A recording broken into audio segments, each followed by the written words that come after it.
The following syllabus overview was recorded in the fall of 2022 for my 3 data-focused Python sections from that fall, A1, B1, and C1. In fall of 2024, I have 5 sections of DFP. The topics covered by the courses and the various assignments and quizzes and project details and so forth are going to be exactly the same this fall as they were last fall. So what's said in this syllabus overview video is correct, but we, of course, will be meeting at different times and in different rooms from what's described in the video. We will, of course, have different teaching assistants than the ones listed in the video. Also, my office hours are going to be on different days and at different times, which I will post in an announcement. And we will be using Python version 3.12, which became available as part of the Anaconda package in June of 2024, as opposed to the ever so slightly older 3.9 that's referred to in the video. Lastly, our textbook, written by Wes McKinney, has had a new edition released, the 3rd edition. What's shown in the video is the 2nd edition. The actual syllabus for this course has been updated to give you the correct information about this 3rd edition. All right, so onward to the details. Hello, welcome to Data Focused Python in the fall of 2022. My name is John Ostlund, and I will be your professor for this 7-week-long course. I'd like to start out by taking a look through the syllabus, so I'm going to eliminate my own face from your screen here, and we'll take a look through the syllabus for the course. Now, the particular syllabus that we're looking at in this video is for my Data Focused Python A1 section. I have multiple sections in Mini 1 of 2022, and I will also be teaching this course in Mini 2 later in the fall in 2022 as well. So some of the time and place details on this particular syllabus will be different from your course. So please take a look at the syllabus for your course to figure out where your course is meeting and when and so on. Okay, so for this particular section, section A1, we will have 2 1-hour and 20-minute lectures each week on Tuesday and Thursday. That will be the same for the B1 section, except that the B1 section will meet in a different room and after the A1 section is over. I think the B1 section starts at 4:35. I also have a C1 section that meets on Wednesday evenings for about 2 hours and 40 minutes. So please, if you're in the C1 section, check the day and location and time for that course. All right, I will be doing, now that COVID is mostly in the rearview mirror, I will be doing in-person lectures throughout the fall of 2022, unless the university announces some kind of change of plan. I do not require you to show up for the in-person lectures. You're welcome to come if you would like. I look forward to meeting you and answering your questions. And of course, by participating in the live lectures, you will be able to interactively ask me questions. But I do post pre-recorded videos of all of my videos on all of my lectures, on YouTube. And in fact, I consider these to be the official lectures for the course. Because one of the advantages of doing things on YouTube is that if I make a stupid technical mistake, I can correct it. Whereas if I'm teaching live and I make a stupid mistake and nobody asks me about it, I may fail to notice. I don't make too many mistakes, but in any case. So you have your choice between the live lectures or the YouTube lectures, or both for that matter. Okay. Now, so as I said, my name is John Ostlund, and this is my official university email address, jostlund@andrew.cmu.edu. You can also contact me at my personal email address, which is jkostlund@gmail.com. When I'm teaching, when courses are in session, I'm working all the time, or at least I'm available all the time. I will be available to you from about 10 o'clock in the morning until about 9 o'clock at night, Sunday through Saturday, all the time. Okay? And you should always feel free to send me email messages, and I generally try to respond pretty quickly, certainly within 24 hours, usually within a couple of hours or maybe 3 hours. Sometimes I have to be away from my desk for a few hours, but nevertheless, I do respond fairly quickly to email questions. I will have office hours by Zoom, and in Mini 1, I will have office hours by Zoom 3 days a week, Sunday, Monday, and Tuesday. And these Zoom office hours will be from 6 p.m. to 8 p.m. daylight time. Now, in Mini 2, at some point we will shift from daylight time back to Eastern Standard Time, and we'll have to make adjustments for time. But at least for my Mini 1 courses, A1, B1, and C1, I will post Zoom links for these office hours Sunday, Monday, and Tuesday. And you're welcome to come to as many or as few of these office hours as you wish. All right. Now, I will have 3 teaching assistants for each section. I have approximately 60 students in each section, and the teaching assistants for each section are generally responsible for helping me grade homework assignments and quizzes. You should also feel free to email them if you have questions. They may or may not decide to hold office hours of their own. I leave it to my TAs to decide whether they would like to hold office hours or not. Okay? So, what do we assume about you? Well, we assume that you have previous programming experience in some language. Perhaps not Python, perhaps something like Java or C++ or C#, or something else.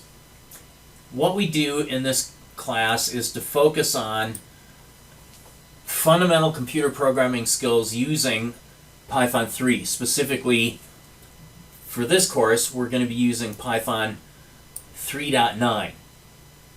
Okay? And I'm not going to read this whole paragraph to you. You can you can read that for yourself. There is a really excellent textbook that I want to urge you to look at. In fact, there will be a couple of homework assignments where I will require you to read and try experiments from this textbook. The name of the textbook is Python for Data Analysis, with the subtitle Data Wrangling with Pandas, NumPy, and IPython. Second edition is very important. Look for the one that is published in... It will either be shown as 2017 or 2018. I believe there was an updated printing in 2018. And the author of the book is Wes McKinney. Now, Wes McKinney actually is the guy who developed the pandas library. So he is extremely knowledgeable about pandas and also about NumPy, on which pandas is built, and a whole variety of other things in Python. I want to emphasize that you can access this book for free. Google for the Carnegie Mellon University Library and then do a search for Python for Data Analysis 2nd edition. And after a bit of poking around, you will be able to figure out how to access the free online version of this book. You will need to give your Andrew ID email address in order to access this book. Okay, there are some other textbooks that you may or may not find interesting. There's lots of resources online, places like Stack Overflow. There are a lot of universities that have tutorials published online. You're welcome to look at any sources of information that you wish, in addition to my notes and this Python for Data Analysis textbook. I do want to warn you that if you look on places like Stack Overflow, you can't be 100% sure that the answers that you see there are correct. People often frankly just get things wrong on Stack Overflow. Also, because Python has evolved over the years, you may get answers to questions that are based on an older version of Python, which is not up to date with Python 3.9. Okay? Now, we are going to assume that you are using Python 3.9 through having installed Anaconda 2022.05. This is a package that includes Python that was made available in May of 2022. And I have an installation video in the very first announcement for this course that I encourage you to watch and follow along with to see how to go about installing Anaconda. I'm going to make a remark here that isn't written in the syllabus. I will try to remember to post it as an announcement. Many people using Macs have discovered that they have problems with certain applications in Anaconda. In particular, okay, I'm going to scroll down here to the learning and course objectives part.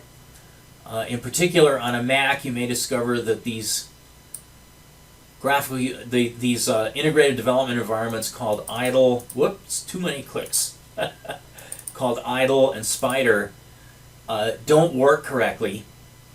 So on a Mac, I encourage you to install PyCharm. You'll have to do that separately from Anaconda. And my previous students who have been using Macs have said that that PyCharm has worked for them very reliably. Okay, I'm going to back up now. What about grades? Well, grading is broken down into these sections. There are weekly homework assignments, and 20% of your grade will be based on how well you perform on these homework assignments.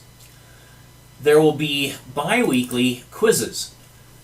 There will be quizzes at the end of week 2, week 4, and week 6. And the quizzes cumulatively will be worth 35% of your course grade. So in other words, each quiz is worth a little more than, well, each quiz is worth approximately 12% of your course grade. Most of your course grade, 45%, will be based on the quality of the group project that you were involved in. And I will say a lot more about the group project in an upcoming announcement. I divide everyone into groups of 4 and sometimes 5 people, depending on how many people are registered for the course. And you will need to develop a product in Python as part of the group, and you will also have to create a presentation of this product on video, and you will need to deliver that video by the last day of classes in October. There are, at the beginning of the project, some draft deliverables that you have to produce, basically showing me that you have some plan for your project and some plan for your final presentation. And then at the end of the course, in the middle of the last week of class, you will need to deliver source code and a final presentation deck and a README file and so on. And then the very last day of class, you will need to provide a presentation video. Okay, don't try to memorize all this stuff now. I'm going to publish all these details shortly. Okay, now for each of these items, the homework, the quizzes, and the draft and final deliverables, I assign a letter grade to each one. And then to compute your course grade, to compute your course grade, I do that by combining the letter grades according to these percentages. Now, here are the meanings and point values of letter grades according to the Heinz College standards. All right, so an A plus is worth 4.33 points, an A is worth 4 points, an A minus is worth 3.67 points, etc., etc. Now, let's suppose that on all of your homework assignments you get an A, and frankly, you should. I mean, you should work hard on the homeworks, and generally people do get A's if they put in the effort on homeworks. Likewise, the draft deliverable items in the project, you should work hard on those, but don't kill yourself on those, and you will probably get A's for these draft items that you turn in. The real serious grading is on the final deliverables. Okay, so let's suppose that you get A's on your homework and on all the draft deliverable parts. That's 20% for the homework and 10% for the draft deliverables. Then on your 3 quizzes, you get an A, an A plus, and a B plus. And for your final group project deliverables, you get an average grade of A minus. So to convert all of that into a course grade, I would compute your homework contribution, an A times 20%, and then your quiz contribution, your average quiz grade at 35%. And then we have the draft deliverables of an A at 10%, and finally the A minus at 35% for your final deliverables. Now, if you compute all that out, you get a value of 3.84 approximately. Now, if I truncated grades, that would be an A minus, but I actually prefer to round either up or down to the nearest grade. And so in my class, a combined score here of 3.84 would round up and give you a course grade of A. It is possible to get an A plus for a course grade, but you have to get the result of this computation here. Whoops. Too much highlighting. The result of this get this right. The result of this computation is going to have to produce a value that is strictly greater than 4.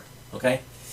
And the only things that you can possibly get A pluses on are quizzes and your source code and final presentation. The best scores I'm willing to give anybody for homework is A, and for draft deliverables is also A. So if you strive to get, if you wish to get an A plus, then you really got to work hard on your quizzes, and you really got to work hard and do well on your final project deliverables. Okay. All right. I'm not going to read these course objectives to you. You can read those, I'm confident, yourself. Here is the standard grading scale for Heinz courses. The standard is that on a given assignment, if you get between 97% and 100% of points, you get an A plus for that assignment. If you get between 93 and just less than 97, you get an A, etc. This is the most strict grading scale that I will use. If everybody gets an A, if everybody gets a score of 98, let's say, on a quiz, that means that everybody is going to get an A plus. But let's suppose that one of the quizzes is very difficult, and the best score that anybody is able to achieve is 80%. Well, that doesn't mean that everybody is going to get a B minus or less. What that means is if the highest score that anybody was able to receive on a quiz is 80%, then by definition that is where the A pluses start, and I go down from there. Okay, so I don't create a curve until after a quiz is over and I've graded all, or I should say the TAs have graded all of the quizzes. After that is when I create a curve. And what I'm showing here for the Heinz scale is the strictest curve that could possibly be applied. All right, well, here are the topics, which I will let you read for yourself. Here, more or less, is the schedule. Remember that we will have quizzes at the ends of week 2, week 4, and week 6. Everything must be submitted on time. You will lose points very rapidly if you submit homework late, or if you won't be able to submit a quiz late because Canvas will kick you out if you try to do that. You will lose points very fast if you submit project-related things late. Okay, the remainder of this is conventional for all of CMU's courses. So I do encourage you to read through this, but I'm not going to read it to you. All right. Well, the last thing I want to say then is welcome to the course. And if you do have any questions about anything, about the course material, the grading, the schedule, anything else, please feel free to send me an email at any time, and I will get back to you as quickly as I can. All right. Take care. Have a good rest of your day.